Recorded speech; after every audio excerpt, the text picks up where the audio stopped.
So hepatitis, meaning like this inflammation of the liver, most commonly comes about because of a virus.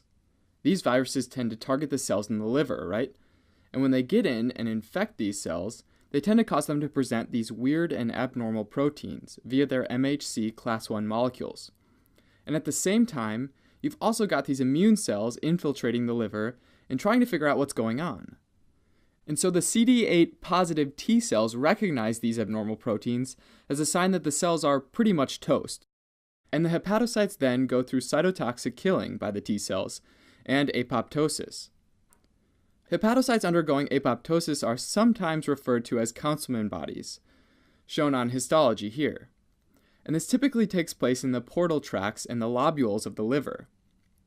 This cytotoxic killing of the hepatocytes is the main mechanism behind inflammation of the liver, and eventually liver damage in viral hepatitis. As someone's hepatitis progresses, we'll see a couple classic symptoms related to your immune system mounting an attack, like fever, malaise, and nausea.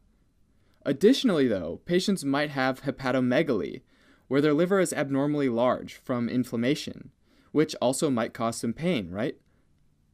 As more and more damage is done to the liver, the amount of transaminases in their blood will increase. This is because your liver has these transaminase enzymes, so it can do its job of breaking down various amino acids. Typically, the serum amino transaminase, or the amount in your blood, is pretty low. But when your hepatocytes start getting damaged, they start leaking these into the blood. So a common sign is a greater amount of both alanine aminotransferase, or ALT, and aspartate aminotransferase, or AST. Typically, even though both are elevated, ALT will be greater than AST in viral hepatitis, and it'll also be the last liver enzyme to return to normal. Also, elevated levels of atypical lymphocytes are common to see with viral hepatitis, known as atypical lymphocytosis. The lymphocytes are usually huge, very large, due to stimulation from antigens, in our case the hepatitis virus antigens. Patients often also end up developing jaundice, with a mix of both conjugated bilirubin and unconjugated bilirubin. The conjugated bilirubin leaks out when bile ductules are damaged or destroyed when the hepatocytes die, because those hepatocytes make up some of its lining.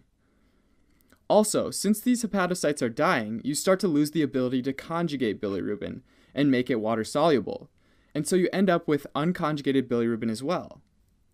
So since there's both conjugated and unconjugated bilirubin in the blood, some of the water-soluble conjugated bilirubin gets filtered into the urine, giving it this darker color.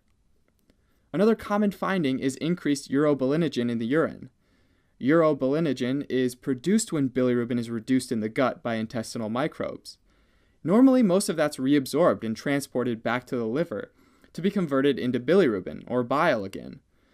But if these liver cells aren't working right, that urobilinogen is redirected to the kidneys and excreted, so you end up with more urobilinogen in your urine.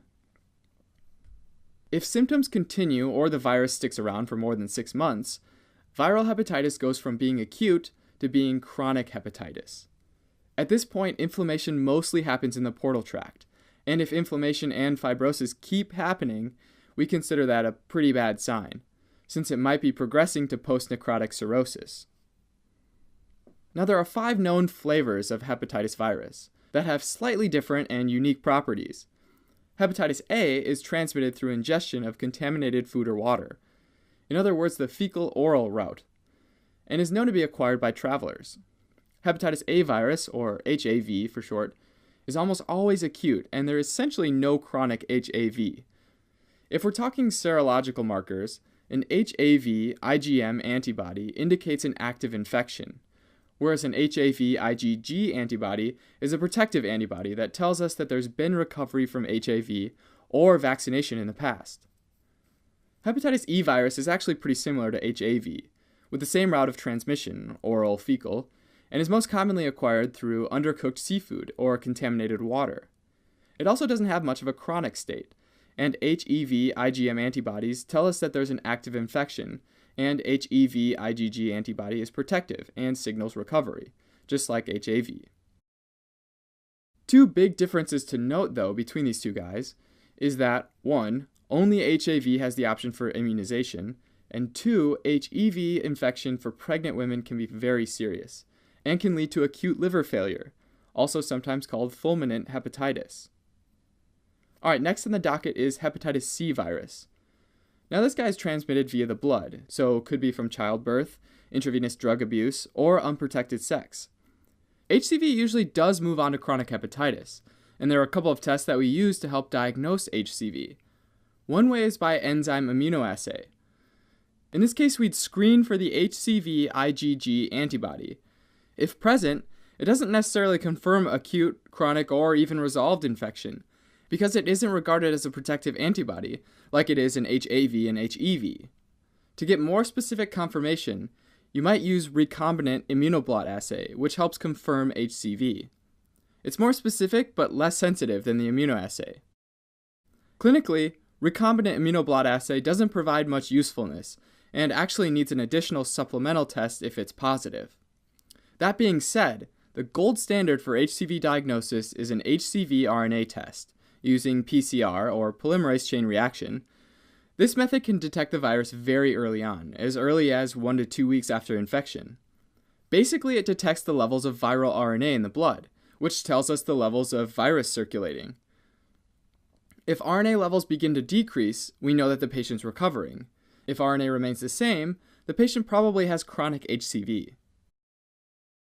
Okay, on to hepatitis B. HBV is just like HCV in that it's contracted via the blood, so the same routes like childbirth, unprotected sex, and others.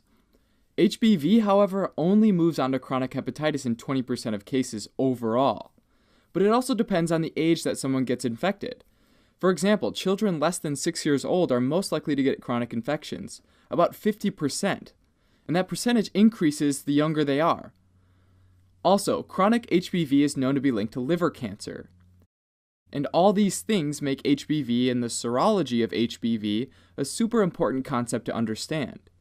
And kind of like hepatitis C, we can use a variety of testing methods, like PCR, to look for certain markers, especially the HBV antigens. And the presence or absence of each of these at different time points can tell us different things. Alright, so the key marker for HBV infection is the HBV surface antigen.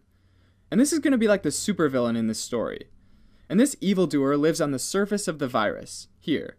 And we can call it HBsAg, meaning hepatitis B surface antigen.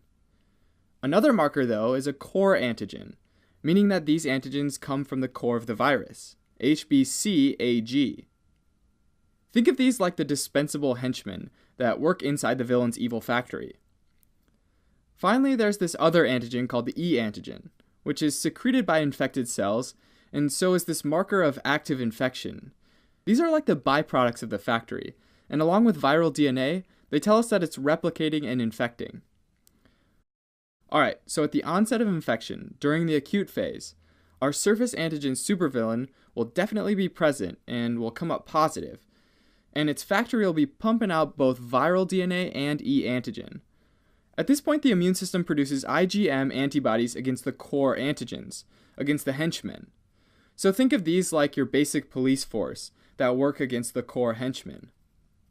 These antibodies hack away at the core antigens, and they really try their hardest, but in order to actually defeat this villain, this virus, you need to go for the supervillain, right? The surface antigen.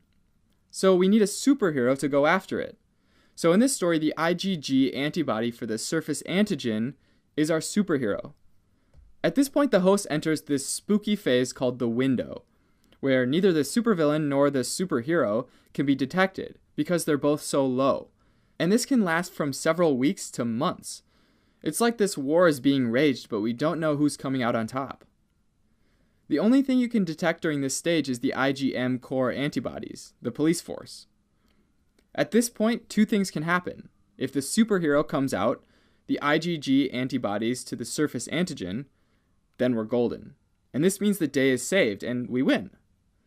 The other possibility is that the supervillain wins, and surface antigens are still again detected. There may also be a presence of HBV DNA and E antigen because now it's replicating and the factory's up and running again. The main point, though, is that there will not be any IgG for surface antigens, our superhero.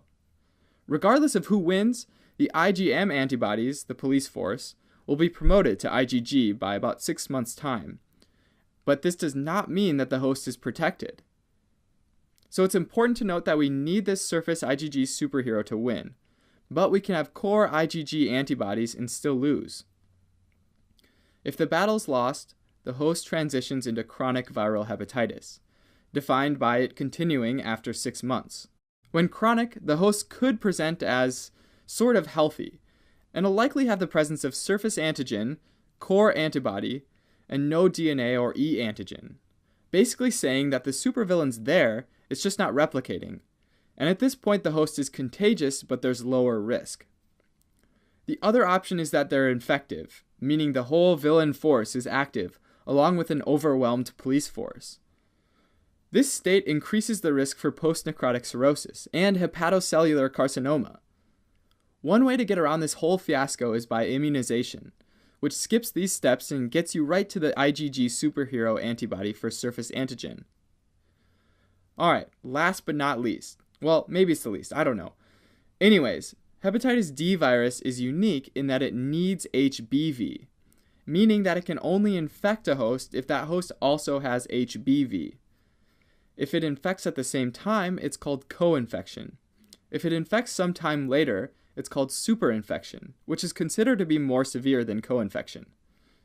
If either the IgM or IgG antibody are present, that indicates an active infection. So in this case, the IgG is not a protective antibody. And that is a very brief overview of viral hepatitis.